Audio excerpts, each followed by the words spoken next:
আমার প্রিয় বোনেরা, যদি আপনারা এই 4টি কাজ করতে পারেন তাহলে আপনারা জান্নাতি।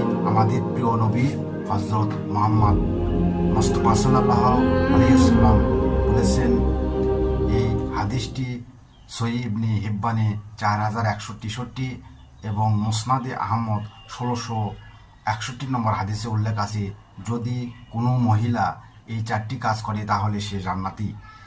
1. 5 ওয়াক্ত সিয়াম, 5 ওয়াক্ত নামাজ আদায় করা। 2. রমজানের সিয়াম পালন করা যদি শারীরিক কোনো সমস্যা না থাকে। 3. নিজের সতীত্ব ও চরিত্রকে রক্ষা করা। 4. স্বামীর হক, স্বামীর হুকুম আদেশ মতো চলা, অবশ্যই আল্লাহ এবং রসুলের বিরোধী এমন হক আদায় বাদে স্বামীর সম কিছু আদায় করা।